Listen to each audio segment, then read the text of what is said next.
Bapak-bapak yang dikasih dalam nama Tuhan Yesus Kristus, saya akan membuka perenungan firman Tuhan pada kesempatan malam hari ini dengan gambar berikut ya. Saya pikir kita tidak asing dengan kondisi kebutaan ya, karena dalam kehidupan kita, kondisi kebutaan adalah kondisi yang lazim, biasanya ditemui di dalam masyarakat. Nah, saya akan memulai renungan ini dengan sebuah contoh dari kehidupan seorang buta, namun ia tetap berkarya dalam kebutaannya, bahkan menjadi seorang yang sangat dikenal ya, terutama dalam dunia kekristenan saat ini dalam bidang musik. Nah, Bapak-bapak yang dikasih dalam nama Tuhan Yesus Kristus, tokoh berikut adalah seorang anak yang bernama Gracia Epifania ya. Saya pikir ada banyak dari kita mengenal anak ini. Anak ini lahir tanggal 4 Februari tahun 2006, seorang anak dari Suryadi Oe dan Ibu Yulani Sura. Nah, pada awalnya ketika anak ini dilahir, orang tuanya melahir sudah divonis akan mengalami kebutaan ya.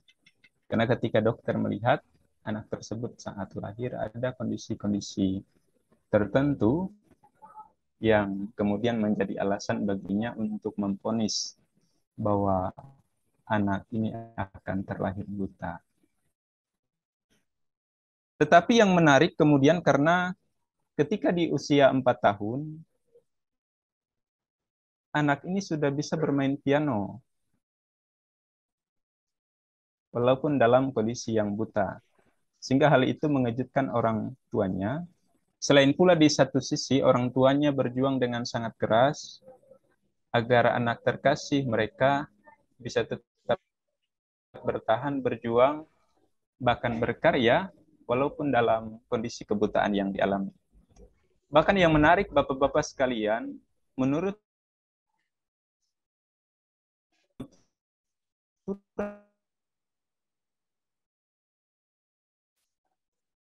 guru-gurunya, walaupun Gracia ketika ia bersekolah.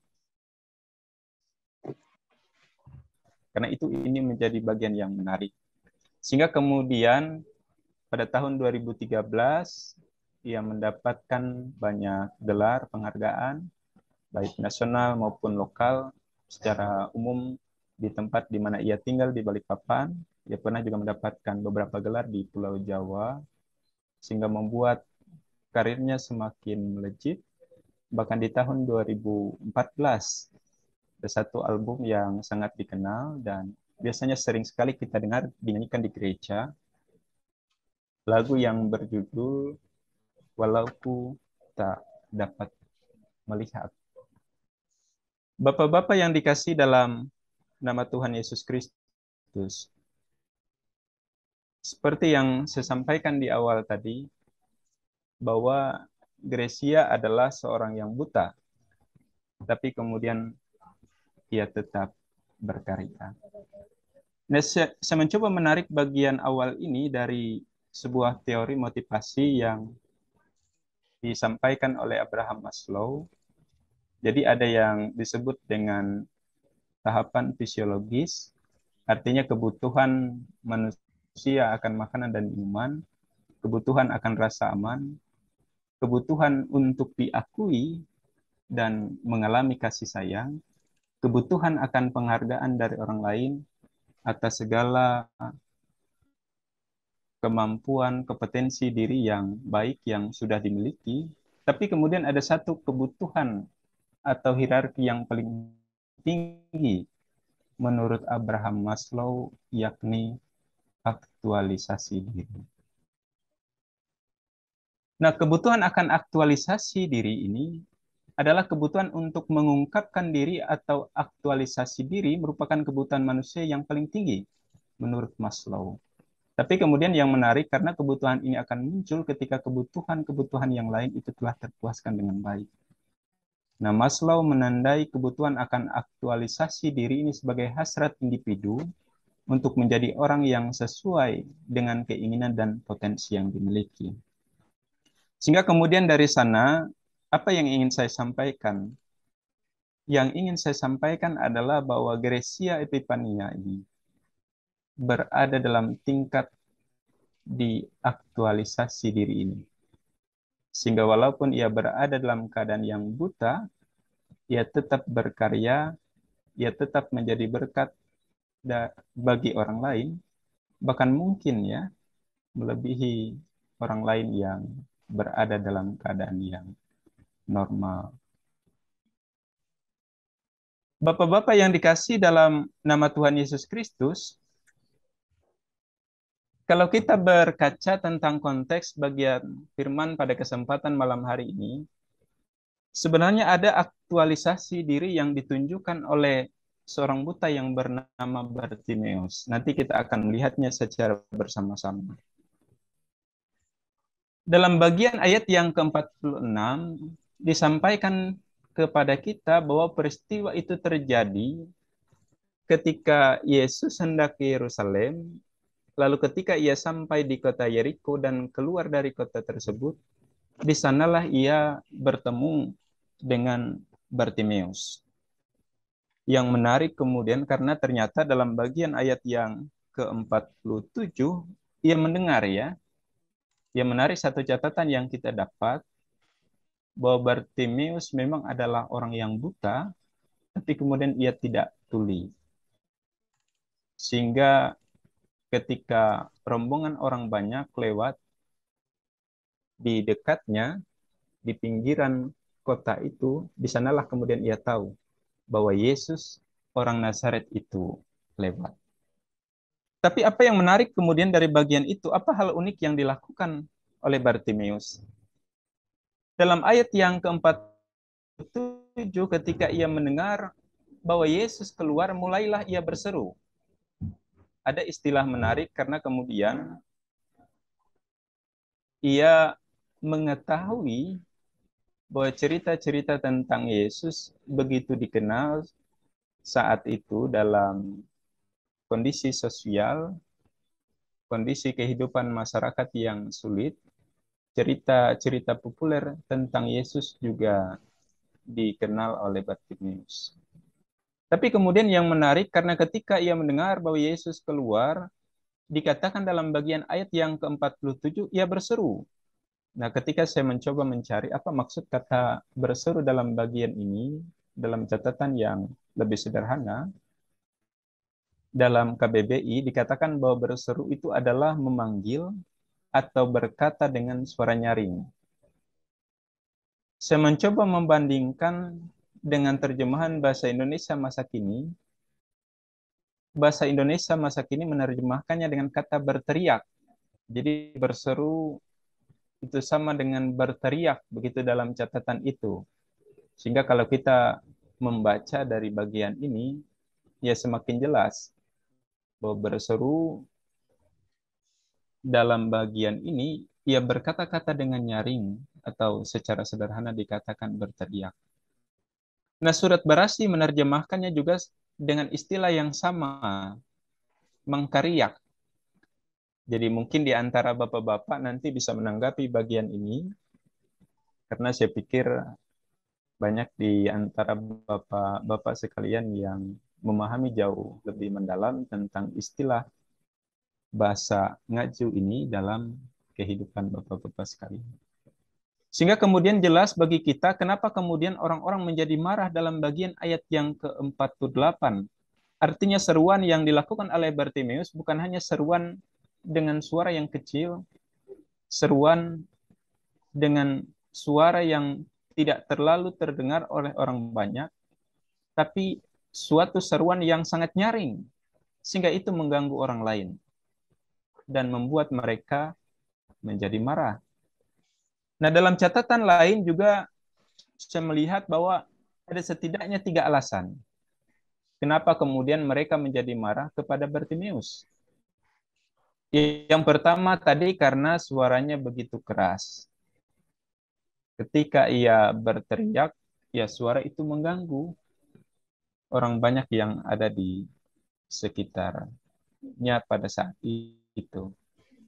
Lalu yang kedua, ada juga yang menyampaikan bahwa saat itu Bartimeus memanggil seorang yang sangat terkenal.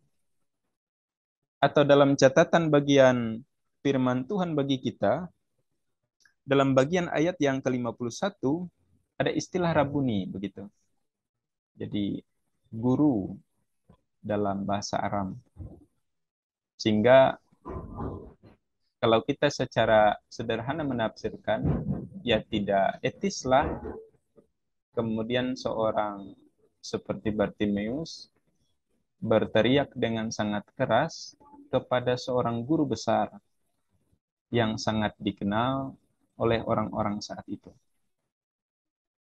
Nah, di sisi lain juga ada status sosial yang juga membuat orang-orang menjadi begitu marah ya. Sepikir ketika Bartimeus bukanlah seorang pengemis, mungkin ada kondisi lain yang berbeda yang akan dialami olehnya. Kalau orang yang berteriak itu adalah orang dalam strata sosial yang kaya, kemungkinan besar ia akan dihormati. Sehingga ia tidak akan sampai dimarahi seperti itu. Tapi Bartimeus hanyalah seorang pengemis. Bahkan seorang pengemis yang berada dalam keadaan buta. Sehingga kemudian dari bagian ini kita bisa memahami bagaimana kondisi ataupun keadaan yang dialami oleh Bartimeus.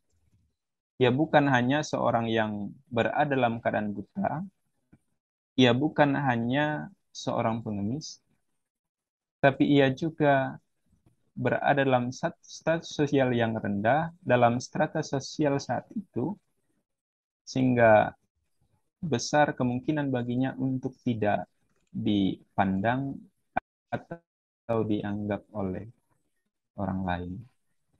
Tapi kemudian bagaimana aktualisasi diri yang digambarkan bagi kita dari seorang Bartimeus? Apakah ia menyerah? Saat dimarahi ia tidak berhenti berseru, tapi semakin nyaring bersuara. Nah, ini yang menarik bagi kita. Jika awalnya ia berkata, Yesus anak Daud kasihanilah aku, dalam bagian ayat yang ke-47, dalam bagian ayat yang ke-48, ia langsung berseru. Setelah dimarahi, anak Daud kasihanilah aku. Sehingga kemudian dari bagian ini, ada makna yang kita tangkap begitu. Bahwa ketika dalam bagian pertama, ia mengatakan, Yesus anak Daud kasihanilah aku, dalam bagian ayat yang ke-48 ada penegasan secara langsung. Anak Daud, kasihanilah aku, tanpa itu ketika saya mencoba mencari apakah dua bagian ini adalah dua bagian yang berbedaan. Karena menurut catatan yang saya lihat, ketika kemudian dalam bagian ayat yang ke-48, Bartimeus mengatakan, anak Daud, kasihanilah aku. Ada pengakuan secara langsung bahwa Yesus sendiri adalah keturunan Daud yang saat itu mereka nanti-nantikan sebagai seorang Mesias yang menyelamatkan mereka dari kungkungan penjajahan Romawi. Nah, sebenarnya Bapak-Bapak sekalian yang dikasih dalam nama Tuhan Yesus Kristus, kalau kita mau jujur dalam kondisi ini, Bartimeus adalah seorang yang buta sekali lagi. Bartimeus adalah seorang pengemis. Bartimeus kemudian adalah seorang pribadi yang berada dalam kedudukan sosial yang sangat rendah. Nah, pengakuan-pengakuan yang sifatnya disampaikan langsung di tempat umum seperti ini, itu memiliki konsekuensi khusus. Karena bagi Kekaisaran Romawi sendiri, walaupun mereka dikenal dengan sebuah semboyan begitu. Ada semboyan yang sangat terkenal pada masa itu bahwa Romawi itu adalah pembawa kedamaian begitu, atau Pax Romanum dalam istilah Latinnya. Tapi kemudian sebenarnya istilah itu tidak benar-benar menunjukkan bahwa mereka adalah kekaisaran yang membawa daerah-daerah di mana tempat mereka berada kemudian berada dalam keadaan damai. Karena tetap saja ada pembedaan kelas ketika seorang warga negara Romawi asli dengan warga dari darah Romawi sendiri. Karena itu sebenarnya satu sisi pengakuan seperti ini adalah pengakuan yang berbahaya bagi Bartimeus. Ia berada dalam kondisi sosial yang sangat rendah. Jika ada orang yang berkeinginan jahat baginya, nah kemungkinan dalam tanda kutip seperti itu, ya mudah saja bagi orang lain ketika ia berteriak dengan sangat lantang, menyatakan bahwa Yesus adalah anak Daud tanpa ada catatan yang menunjukkan kepada kita bahwa perkataan itu disampaikan secara sembunyi, sembunyi tapi secara lantang. Karena itu Bapak-bapak yang dikasih dalam nama Tuhan Yesus Kristus, bagian pertama ini kondisi pribadi Bartimeus sendiri. Tapi kemudian yang menarik, ada kondisi lain yang juga harus kita lihat.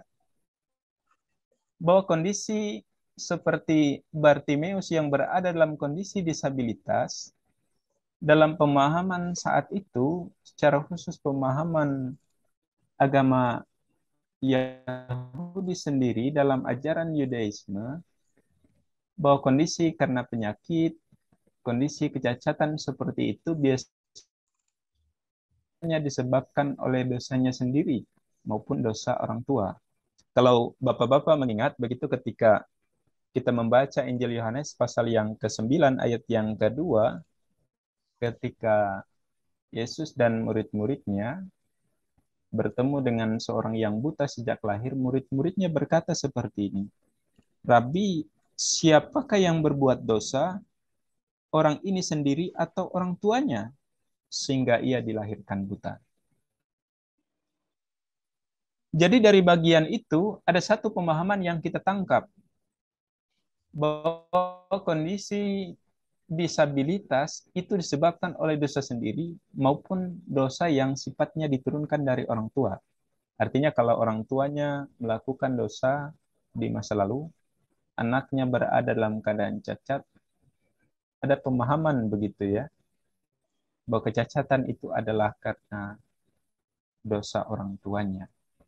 Sehingga dari bagian itu kita memang bisa melihat atau membandingkan dengan Imamat pasal yang ke-26 tentang berkat dan kutuk, hukum sebab akibat, atau ada juga yang menyebutnya sebagai hukum tuai tabur begitu. Bahwa setiap kondisi yang dilakukan oleh orang Israel akan mendapatkan akibat yang setimpal. Jika dia taat, maka dia akan mendapatkan berkat. Tapi kemudian ketika ia tidak taat, ia kemudian akan dikutuk. Dari bagian ini, kita bisa melihat satu catatan utama ya, bahwa selain Bartimeus dipandang dalam strata sosial yang sangat rendah, ia juga sebenarnya secara tidak langsung dipandang sebagai seorang yang berdosa. Walaupun catatan dalam teks kita tidak menunjukkan itu secara langsung.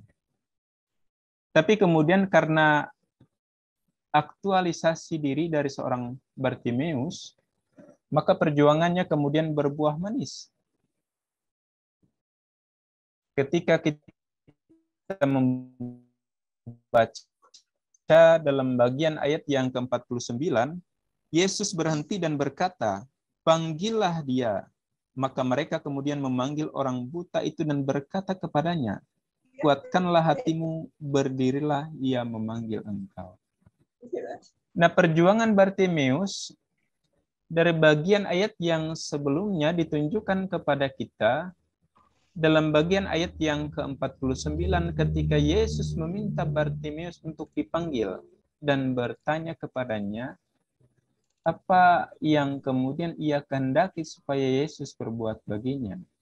Dia meminta agar Yesus menyembuhkannya. Tapi kemudian satu bagian lagi yang digambarkan kepada kita dalam bagian ayat yang keempat. Ada kalimat di sana disampaikan, kuatkanlah hatimu, berdirilah, ia memanggil engkau. Nah, perkataan itu disampaikan kembali oleh orang banyak kepada Bartimeus. Sehingga kemudian dari bagian ini ada satu bagian yang kita tangkap kembali. Bahwa terlihat jelas orang-orang masih berkata agar ia menguatkan dirinya. Seolah-olah belum cukup tekad yang terlihat. Ia berseru, dimarahi, tapi kemudian tetap berseru. Seolah-olah hal itu belum cukup. Seolah-olah Bartimeus berseru dengan nyaring sebanyak 2 kali adalah suatu tindakan berteriak tanpa alasan. Karena itu dari bagian ini kita bisa mendapatkan gambaran yang lebih lanjut. Bagaimana pemahaman, bagaimana kondisi sosial yang dialami oleh Bartimeus, baik dari sudut pandang status sosial maupun sudut pandang agama sebagai seorang yang buta karena dosa. Tapi kemudian apa yang dilakukan oleh Bartimeus?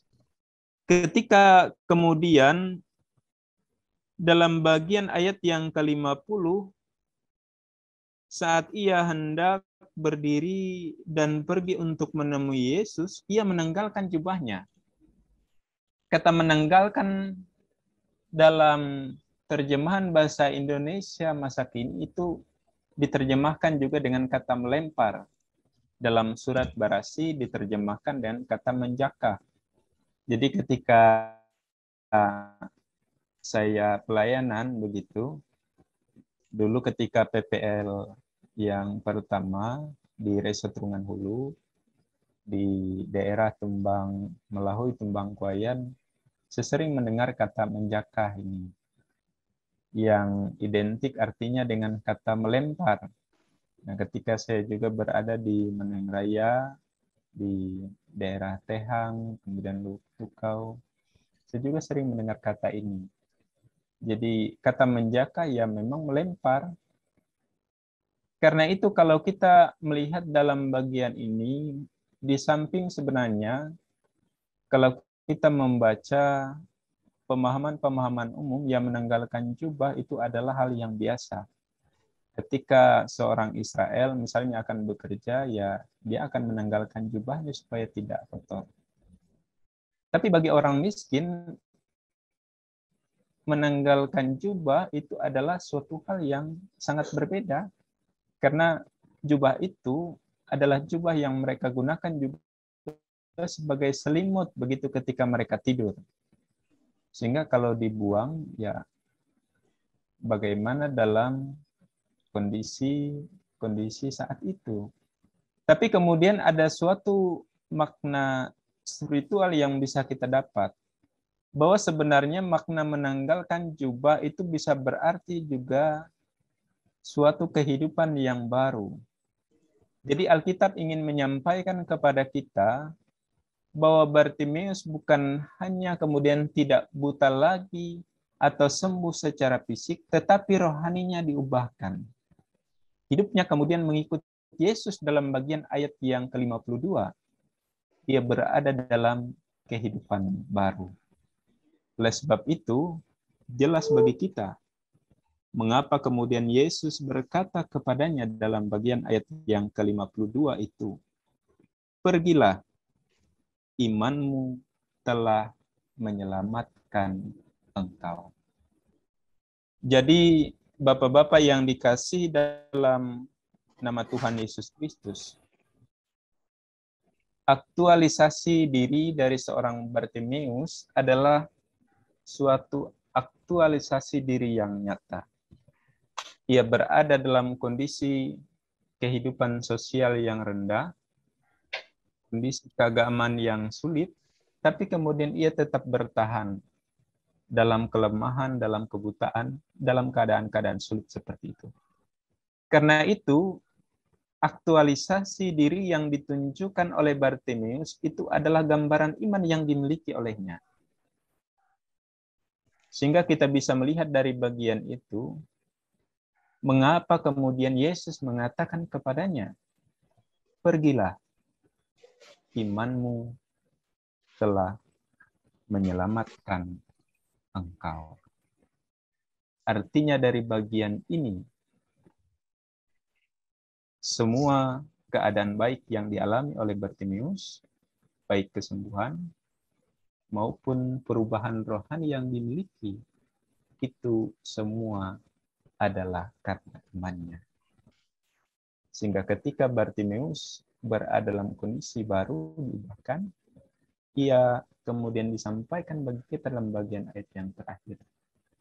Pergi mengikut Yesus dalam perjalanannya.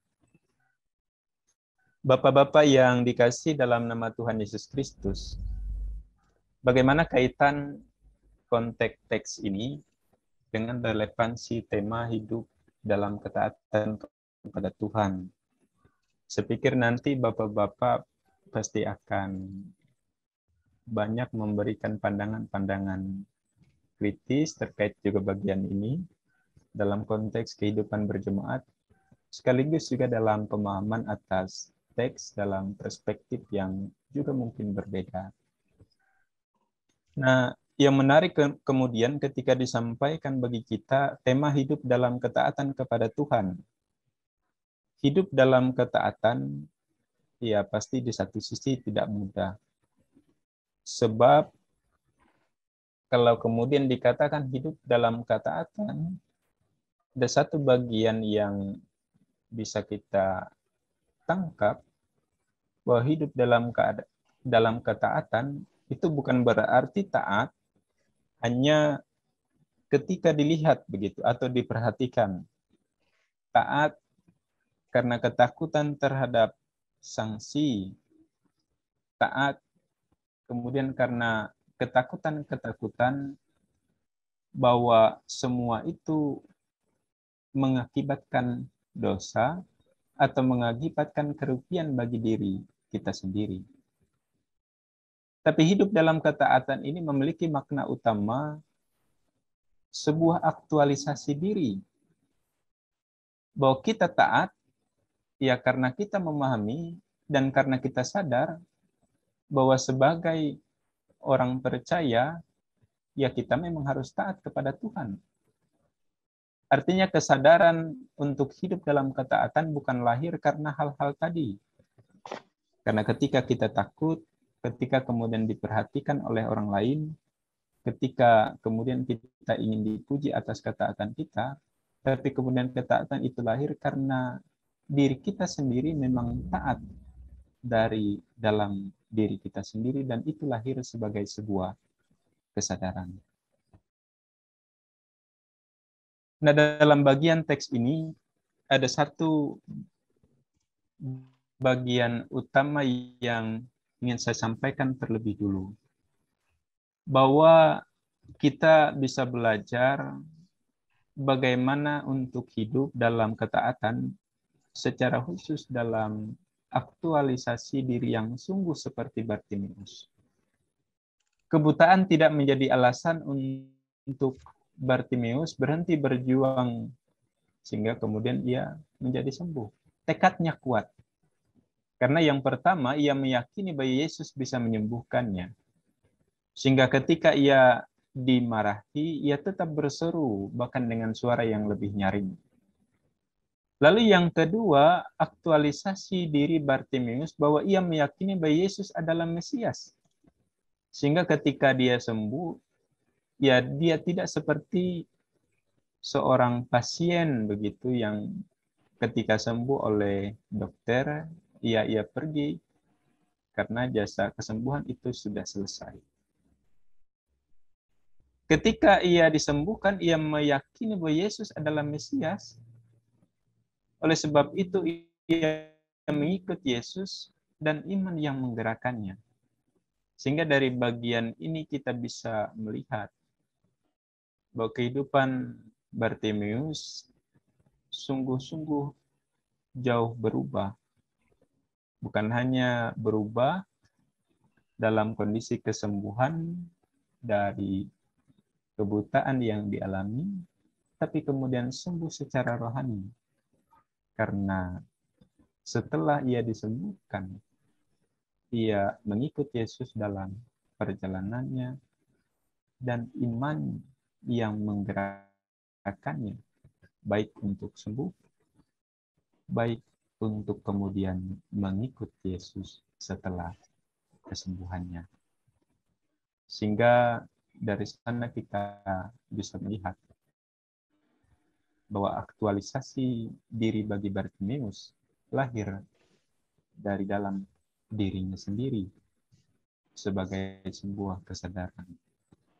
Kesadaran itu akan membuahkan ketaatan sebagai suatu gaya hidup dalam kehidupannya.